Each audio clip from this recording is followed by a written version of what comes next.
News చూస్తున్నారు. మొన్న కర్నూలు, ఆ తర్వాత చేవేళ్ల, ఈ రెండు ఘటనలు మర్చిపోకముందే ఇంకొక ఘోర రోడ్డు ప్రమాదం మన దేశంలో చోటు చేసుకుంది. ఆ ఘటనకు సంబంధించిన బ్రేకింగ్ న్యూస్ చూస్తున్నారు. మరో ఘోర రోడ్డు ప్రమాదం జరిగింది. ఈ ప్రమాదంలో 8 మంది మృత్యువాత పడ్డారు. హైవేపై వరుసగా వాహనాలను ఢీకొట్టింది ట్రక్కు ఢీకొనడంతో మంటలు చెలరేగాయి. 8 వాహనాలు పూర్తిగా దగ్ధమైపోయాయి. ఘటనా ప్రదేశంలో ఒకసారి విజువల్స్ మీరు చూడొచ్చు. ఆ ఘటనా ప్రదేశంలోనే 8 మంది మరణించారు. 10 మందికి పైగా తీవ్ర గాయాలయ్యాయి. పూణేలోని నావల్ బ్రిడ్జ్ పై ఈ ఘటన చోటు చేసుకుంది. ఈ ప్రమాదం చోటు చేసుకుంది. విజువల్స్ మీరు చూస్తున్నారు. వెనకాల నుంచి వచ్చిన ట్రక్ బలంగా ఒకదాన్నొకటి ఢీకొట్టింది అటుగా ఉన్న వాహనాన్ని. అంటే ఆ విజువల్స్ మీరు చూస్తే అర్థమవుతుంది. వాహనాలన్నీ అలా వెళ్తున్న క్రమంలోని ట్రక్ బలంగా వచ్చి ఢీకొట్టడంతో ఒకదానికొకటి అలా 6 వాహనాలని ఢీకొట్టిందట. అక్కడ ప్రమాద స్థలానికి చేరుకున్నాయి అగ్నిమాపక శకటాలు. ఫైర్ ఇంజన్ల సాయంతో ఆ మంటను అదుపులోకి తీసుకొచ్చే ప్రయత్నాలు జరుగుతున్న విజువల్స్ మీరు చూడొచ్చు. అయితే ఘోరం అప్పటికే జరిగిపోయింది. 8 మంది మరణించారు ఈ ఘటనా ప్రదేశంలో. ఈ ప్రమాదంలో 8 మంది మరణించిన పరిస్థితి విజువల్స్ మీరు చూస్తున్నారు. ఈ కథనం మిమ్మల్ని కాస్త కలవరపరచచ్చు. అయితే మిమ్మల్ని కలవరపాటు గురి చేయడం ఆర్టీవీ ఉద్దేశం కాదు. కానీ ఇటువంటి కథనాలు చూసినప్పుడు కాస్త కలవరపాటు గురే అవకాశం ఉంటుంది. కాబట్టి దీనికి సంబంధించి తగిన జాగ్రత్తలు తీసుకోవాలని ఆర్టీవీ సూచించడం జరుగుతోంది. హైవేపై ఘోరం చోటు చేసుకుంది ఘటనా ప్రదేశంలో. మరి ముఖ్యంగా అక్కడ దాదాపుగా 100లాది మంది ప్రయాణికులు అటువైపు ఉన్నారు. ప్రయాణిస్తున్న సందర్భం విజువల్స్ మీరు చూస్తున్నారు. ట్రక్ బలంగా ఢీకొన్న ఘటనలో మంటలు అంటుకున్నాయి, మంటలు చెలరేగుతున్నాయి. పూర్తిగా ఆ ప్రాంతాన్ని నల్లటి పొగ ఆవరించేసింది. అటుగా వెళ్తున్న వాళ్ళంతా కూడా ఒక్కసారిగా షాక్ గురయ్యారు. విజువల్స్ చూస్తున్నారు మీరు. పూణేని ఒక్కసారిగా షాక్ గురి చేసింది. ఈ ఘటనకు కారణం ఏంటి? ఇన్ డీటెయిల్ ఇన్ఫర్మేషన్ ఇంకా రావాల్సి ఉంది. ఎలా ఒకదానికొకటి అలా ఆ ట్రక్ వెళ్ళి బలంగా ఎలా ఢీకొట్టగలిగింది విజువల్స్ మీరు చూస్తారు. ఘటన జరిగిన తర్వాత తునకలైపోయిన ఆ వాహనాలకు సంబంధించిన శకలాలు, పీసెస్ కూడా కాదు ఎగ్జాక్ట్గా మీరు చూస్తే కనుక ఆ వాహనానికి సంబంధించి ఢీకొట్టిన తర్వాత అదుగు చూడండి చెల్లాచెదురుగా పడిపోయి ఉన్నాయి వాహనాలకు సంబంధించిన కొన్ని సందర్భాలు. అయితే ఆ వాహనాలకు సంబంధించిన టైర్లు కావచ్చు, లేకపోతే ఇంజిన్ పార్ట్స్ కావచ్చు, మొత్తం 6 వాహనాలు. ఇదిగో ఒక్కసారి కారు చూడండి, పూర్తిగా నుజ్జు అయిపోయింది. అటుగా వెళ్తున్న ప్రయాణికులు షాక్ గురయ్యారు.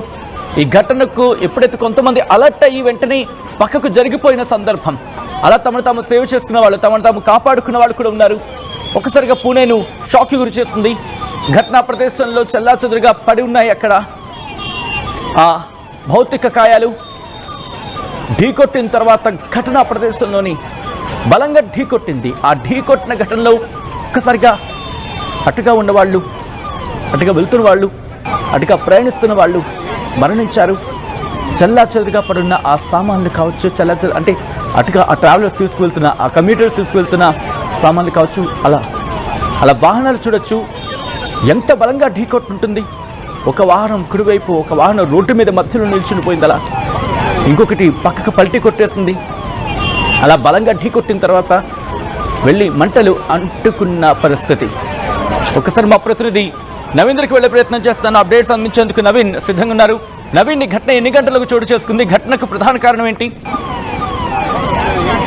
సరిగా 7 గంటల ప్రాంతంలోనే ఈ యొక్క ఘోర ప్రమాదం చోటు చేసుకుని కూడా తెలుస్తుంది. ఇప్పటికే పూణే నుంచి బెంగళూరుకు వెళ్ళేటువంటి ఈ హైవే నావెల్ బ్రిడ్జ్ పైన ఈ యొక్క ప్రమాదం కూడా జరిగినట్టు కూడా అక్కడ ఉన్నటువంటి పూణే పోలీసులు కూడా చెప్తున్నటువంటి పరిస్థితి కూడా. అది ఈ ప్రమాదంలో మాత్రం ఇప్పటి వరకు 8 మంది మృతి చెంది కూడా తెలుస్తుంది. ఎందుకంటే ఆ ట్రక్ ఢీకొనడం, అంటే వెంటనే 3-4 వాహనాన్ని ఆ ట్రక్ ఢీకొనడంతో మధ్యలో ఒక కార్ ఇరుక్కున్నట్టు కూడా తెలుస్తుంది. అందులో 4 చిక్కున్నారు. వారిని బయటికి తీసేందుకు కూడా వారు ప్రయత్నం కూడా చేస్తున్నటువంటి పరిస్థితి దొరుకుతుంది. ప్రస్తుతానికి మంటలన్నీ కూడా పెద్ద ఎక్కిపోతుండడంతో వారిని రెస్క్యూ చేసేందుకు కొంత ఇబ్బందిగా మారిందని చెప్పేసి ఫైర్ సేఫ్టీ అధికారులు కూడా చెప్పడం జరుగుతుంది. వెంటనే ఫైర్ ఇంజన్ కూడా ప్రాంతానికి చేరుకున్నాయి. మంటలు ఆర్పేందుకు ప్రయత్నం కూడా చేయడం జరిగింది. అయితే ఆ ట్రక్ ఒక్కసారిగా ముందరున్నటువంటి వాహనాన్ని ఢీకొనడంతో ఒక్కసారిగా అందులో ఉన్నటువంటి ఆ డీజిల్ పెట్రోల్ తేలి ఇంత పెద్ద ప్రమాదం కూడా చోటు చేసుకుందని చెప్పేసి పోలీసులు మొదటగా అంచనా కూడా వేయడం జరుగుతుంది. అసలు ఈ ప్రమాదం సంబంధించినటువంటి ఆ కారణం ఆ ట్రక్ అతివేగంగా రావడం వల్లనే ఈ యొక్క ప్రమాదం చోటు చేసుకోవడం మనకి సమాచారం అందుతుంది. కాబట్టి ప్రస్తుతానికి ఆ మంటలు ఆర్పేందుకు కూడా ఫైర్ సేఫ్టీ అధికారులు కూడా ఆ ప్రయత్నం కూడా చేయడం జరుగుతుంది. ఒక్కసారిగా పూణే బెంగళూరు హైవే పైన కూడా పూర్తి స్థాయిలో వాహనాలన్నీ కూడా నిలిచిపోయాయి. సచిన్. రైట్, అంటే ఇంతలా ఒకదానికొకటి ఢీకొనడానికి కారణం ప్రధానంగా ఏమై ఉండొచ్చు అనేది ఇన్వెస్టిగేషన్ ఆల్రెడీ ఇప్పటికీ ప్రారంభమవుతుంది. ప్రాథమికంగా ఎటువంటి ప్రాథమిక విచారణలో ఏమని తెలుస్తోంది నవీన్?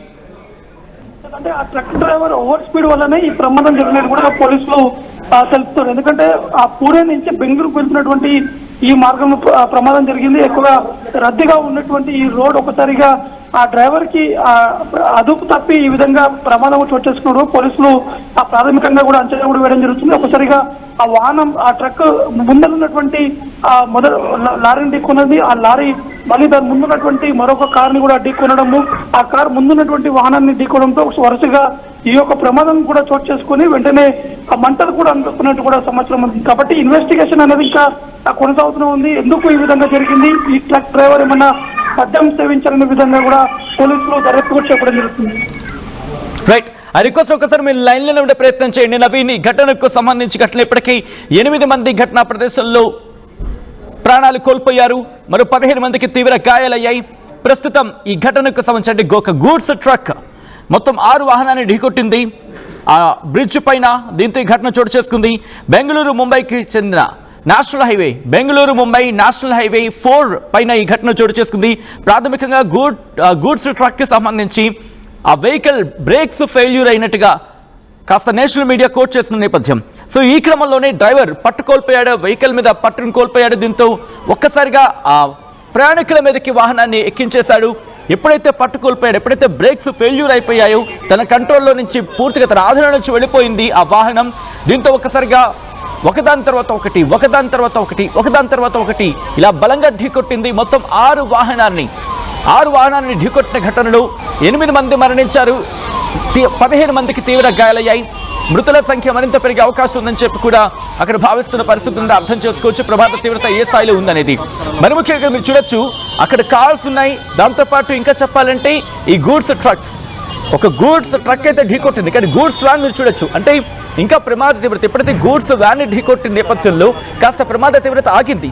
అంటే బలమైన లేదా కొంచెం స్ట్రాంగ్గా ఉన్న వెహికల్స్ అక్కడ ఉన్నాయి, అవి ఆపాయి. లేకపోతే ప్రమాద తీవ్రత ఇంకా ఎక్కువ ఉండేది. ఎందుకంటే అదే హైవే మీద మీరు చూడొచ్చు కార్స్ వెళ్తున్న సందర్భం ఉంది. సాధారణంగా కార్స్లో కొన్ని సందర్భాల్లో 4-5 కూడా ప్రయాణం చేస్తూ ఉంటారు. ఒకవేళ అటువంటి ప్రయాణికులు లేకపోతే ఒక హెవీ అంటే కమ్యూటర్స్ వెళ్తున్న వాహనం, అంటే కమ్యూటర్స్ అంటే ఎక్కువ మంది ప్రయాణికులు ఒక వాహనంలో వెళ్తున్న క్రమంలో ఆ వెహికల్ని కనుక ఢీకొట్టు ఉంటుంటే ప్రమాద తీవ్రత ఊహాతీతం అనే చెప్పుకోవాలి. అసలు ఊహలకు అందరిది అయ్యే పరిస్థితి. మీరు చూడొచ్చు బలంగా ఢీకొట్టిన తర్వాత మంటలు అంటుకొని ఆ ప్రాంతాన్ని పూర్తిగా నల్లటి పొగ ఆవరించేస్తుంది. ఆ ప్రమాద తీవ్రతలో మంటలు ఎగసిపడుతున్న పరిస్థితి. విజువల్స్ చూస్తే ఫైర్ ఇంజన్స్ చేరుకొని అక్కడ మంటల్ని అదుపులోకి తీసుకొచ్చే ప్రయత్నం చేస్తున్నప్పటికీ కూడా మంటలు అదుపులోకి రావటం లేదు. మంటల్ని అదుపు చేసేందుకు తీవ్రంగా శ్రమిస్తున్నారు అగ్నిమాపక సిబ్బంది. సో ఈ క్రమంలోనే ఆ దృశ్యాలు మీరు చూడొచ్చు. అటుగా ఎవరిని రానివ్వకుండా అక్కడ కట్టుదిట్టమైన ఏర్పాట్లు చేస్తున్నప్పటికీ కూడా మీరు చూస్తే ఆ ట్రాఫిక్లో ఉన్నాయి. ఇంకా ఆ పక్క ఆ వాహనం అలా నిప్పంటుకొని మంటల్లో ఆహుతవుతున్నప్పటికీ పక్కన వెహికల్స్ వెళ్తున్నాయి. సో ఇటువంటి క్రమంలో చాలాసార్లు చెప్తూ ఉంటాం ప్రమాద తీవ్రత పెరిగే అవకాశం ఉంటుంది. కాబట్టి ఎప్పుడైతే ఈ ఘటన జరిగిందో ఆ ప్లేస్ని అవాయిడ్ చేసే ప్రయత్నం చేయండి.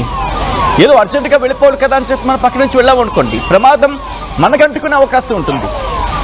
ఈ కథను మిమ్మల్ని కాస్త కలవరపరచొచ్చు, అయితే మిమ్మల్ని కలవరపడి గురి చేయడం ఆర్టీవీ ఉద్దేశం కాదు. కానీ ఇటువంటి కథనాలు చూసినప్పుడు కాస్త కలవరపడి గురే అవకాశం ఉంటుంది. కాబట్టి దీనికి సంబంధించి తగిన జాగ్రత్తలు తీసుకోవాలని ఆర్టీవీ సూచించడం జరుగుతోంది. This is a disturbing content. Viewer discretion is highly advice.